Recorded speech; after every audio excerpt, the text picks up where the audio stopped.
Anyone who tells you that doing a PhD is useless right now is lying to you. Let me tell you one of the most effective ways that I use what I've learned on my PhD or during my PhD process in my life that is absolutely consequential. So I actually use a lot of the framework that I've learned on my PhD to teach and raise my 2-year-old child.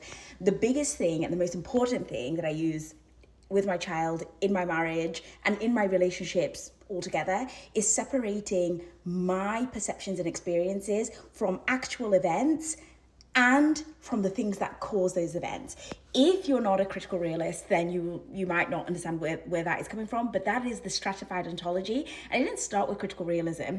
There are other people like Kant who talk about the noumena and the phenomena, but I've always found Kant's phenomena and the phenomena quite limited because it says, okay, there's the phenomena, the things, what we experience, and then there's the noumena, which is the things in themselves. I think that there is the things in themselves, how those things are materially presented, and then also then how we perceive them. And why is this super important in general? I think it's super important because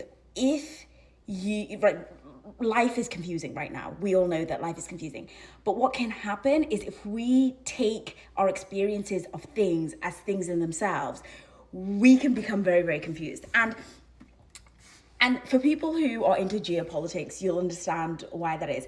I can't say I'm necessarily into geopolitics, but my life has meant that I've had to have a geopolitical awareness. Born in Zimbabwe, grew up in England, and then moved to Canada. So I can't help but be aware of how certain mechanisms, things, ripple effect to cause different things in different contingent conditions in different countries, and then are experienced in different ways by different people. And, I only have to sit, for example, next to my husband while he's on his phone and I'm on my phone, and a big event happens in the world, and we get two different representations of that thing, right?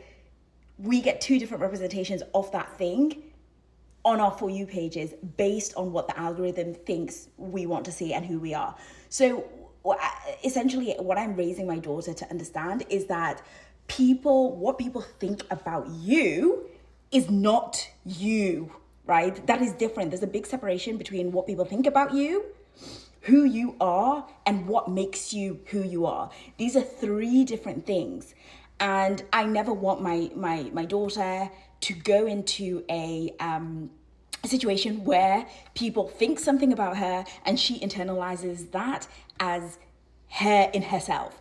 Like, let's go to a more benign example, and let's talk about water, right? Like a water bottle. If you go and get a water bottle, I don't know, Avion bottle from the airport, from Costco, from your local corner shop, or in a highway, it's all going to be different prices. And that's because the evaluation of what that water bottle means in that environment is different. But actually, the water bottle hasn't changed. And what constitutes the water in that bottle hasn't changed. So separating those things, you might think, oh, this is quite a lot for water. But, our lives are so complicated, yet so beautiful. And what can happen is if we internalize how people in different environments perceive us, it can get really confusing, right? You start changing yourself rather than changing the environment, or you start trying to change an environment rather than understanding the environment and asking yourself, do I belong in this environment?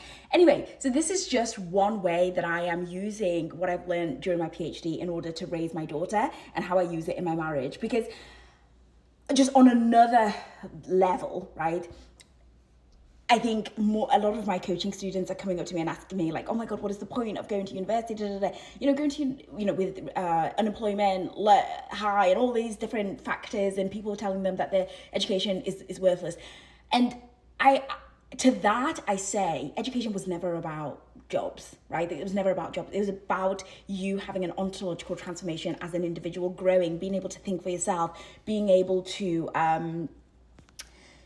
navigate the world and take in information and be able to make decisions and ultimately be a sovereign mind, right? And I think that whole thing got hijacked by, you know, this obsession, fetishization of skills and job readiness, which in itself is not bad, but when it eclipses what learning and being learned and the process of learning and the process of self-discovery and truth and all this stuff, when it kind of eclipses that, that's where we've got a problem. And that's why a lot of people feel so down and out with education. And I guess this is just to say, you know, like, if you can't use your PhD in the job market, use it to raise your children. Happy Thursday, and I guess I am back, maybe.